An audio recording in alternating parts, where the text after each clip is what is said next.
Hello everyone, we're back with part 2 of traps in the Sicilian defense. So let's go. E4, C5, knight C3, close Sicilian, D6, knight F3, G6, D3, bishop G7, bishop E2, knight F6, castle, castles, bishop G5, queen A5. Excuse me. And it looks like there's nothing really particularly wrong with this move. It looks like white hasn't really done anything, and black is just making normal Sicilian moves. But let's look. So queen D2.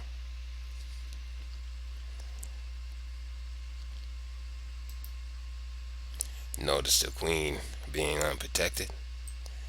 And let's say rook D8. And bishop H6. Now, many times the player with the fianchetto will try to preserve this bishop. So, if bishop H8, here it is, knight D5, the discovered attack against the queen. And then if queen takes D2, then just simply knight takes E7 as mate, as the bishop controls the dark square diagonal, and the knight controls the square that the king is actually sitting on. Let's look at another one. E4, C5, knight C3, E6, knight G, E2, D5, E takes, knight F4, putting some pressure on the D5 square, knight F6, bishop B5 check, knight C6, D4, bishop E7, D takes C5, and the position is kind of taking on the feel of a French terrace variation. Now white has afflicted black with an isolated pawn here, but isolated pawn is definitely a double-edged sword. Sometimes it can be strong and sometimes it can be weak. In this case, it's strong because black can just push, and white doesn't have the D4 square adequately blockaded. Therefore, black is able to exercise authority in the center, driving away white's pieces. So, after D4, the best course for white here is probably just bishop takes C6 and try to fight it out, but he would be worse. But for our purposes, knight CE2. And again, as we pointed out earlier, dark squares. Queen A5 check, picking up the bishop.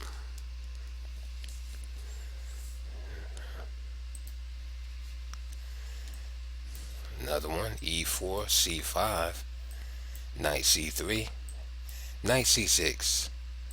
Again, knight G2, E6, G3, D5, E takes, bishop G2,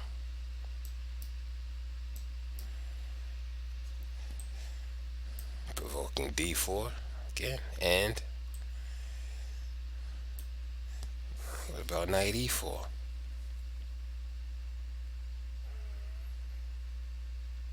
right? Jumping into the center with the knight. The problem is after the awkward looking but correct f5, there's no place for the knight to go. So you definitely have to be careful moving the knight around early in the game, because the knight is susceptible to being trapped, because the knight can't just move back, say like a bishop.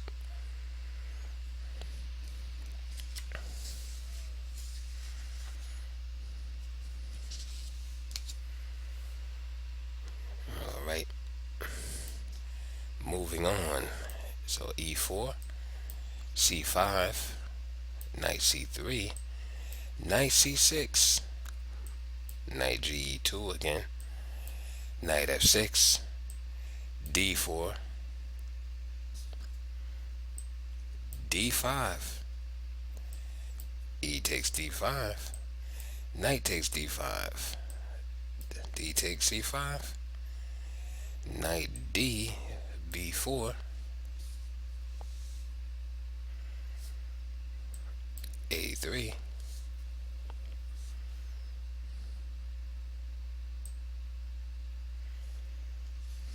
bishop f5. Okay, we'll just take the piece. A takes b4, knight takes b4, knight g3, attacking the bishop, knight takes c2 check, right, forking the king and the rook.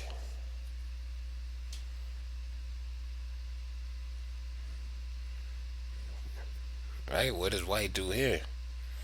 Would you just exchange the queen? The queen's, just queen takes. Of course you can't, because you're in check. So what do? Do you just play king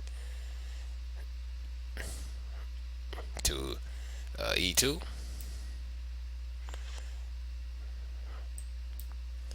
White played queen takes c2. And after bishop takes c2, black was in for a surprise after bishop b5 check. Now he has to give his queen up to protect the king. So what you can see is one of the themes these last few games is you see the color complexes and square weaknesses. We went over a couple of games where the dark squares were weak, and here's an example where the light squares are weak. All right, let's look at one more.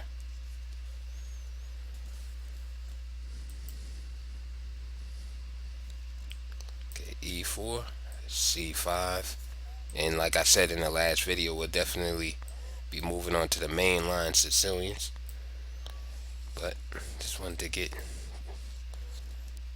these sidelines out the way.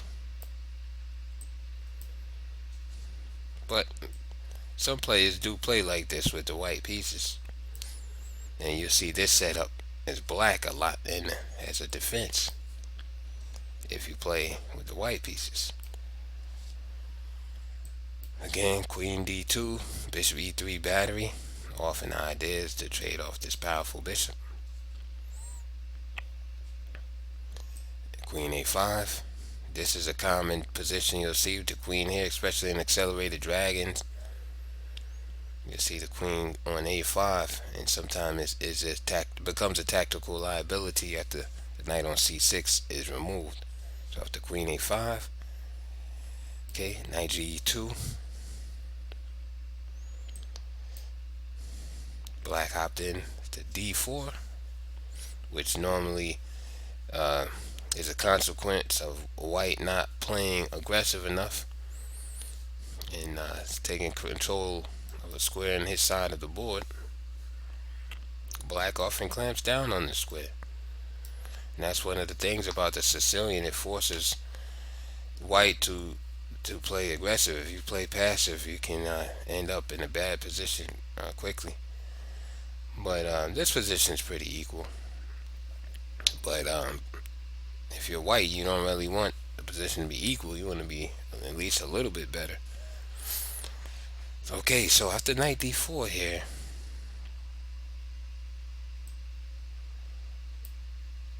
what does black do after knight d1 with this attack on the queen? You just trade queens here, right? The game would be equal, wouldn't it? Queen takes queen, bishop d2, right? Then you could take this pawn. So you wouldn't play that. You play king takes d2. Okay, you moved your king, but big deal, you know? This pawn is protected and you're in the end game. So here the game would be absolutely equal. However, there's a better move here. Can you spot it? Well, in this position, white is not castled, and therefore the king is stuck. No, excuse me, the king is not stuck, but the queen is stuck, as it is pinned in defense of the king, which allows the following tactic. Knight takes c2. Check. Attacking the king and the rook. And now, after king f1, not knight takes rook because the queen is hanging. Queen takes, bishop takes, and then knight takes.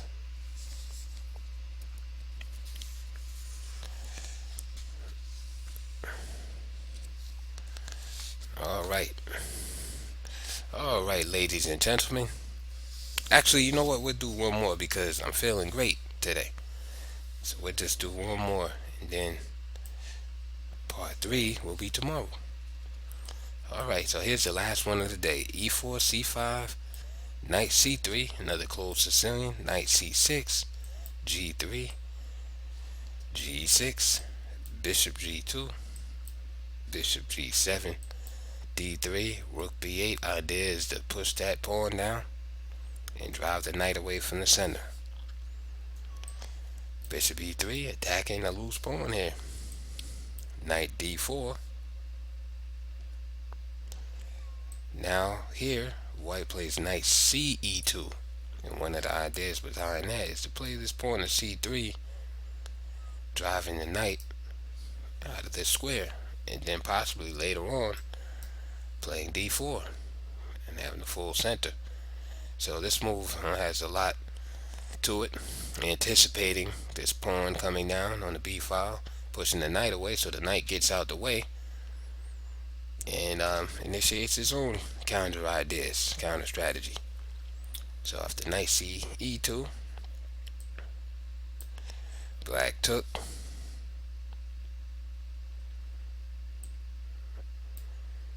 and basically just helped white out right there, but it's not too bad of a error. Knight takes e2, and now we have a situation where black can grab a pawn. Why not? It's a free pawn, right? After rook b1, attacking the bishop, bishop just hops back and laughs, haha, I stole a pawn. What are you gonna do about it? But this pawn was never protected either, so the b pawn and the c pawn were traded for each other. So looking at this center, I have to say that white made out the better deal, because now that c pawn is not there on c5 to contest the center. So at the bishop takes c5, d6 is played. Now, ladies and gentlemen, there's another pawn that can be captured. This time white has a choice. What would you do? Do you capture this pawn? Or say play a move like bishop e4 to d4, excuse me, contesting this bishop, or come back to e3.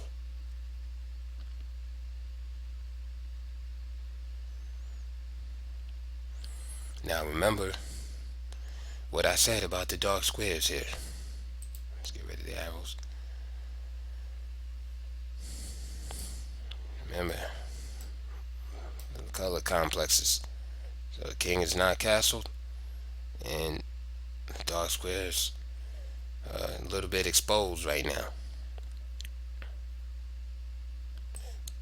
So the correct move after d6 for white is just simply to come back here and continue the game. The game's pretty much equal. White has a slight advantage because of this central majority in open files, but that's the correct move. What happened in the game is bishop takes a7, attacking the rook. That's great. And after bishop takes a7, queen a5. And I'm sure a lot of you experienced players saw that. And now say bye to the bishop. You know.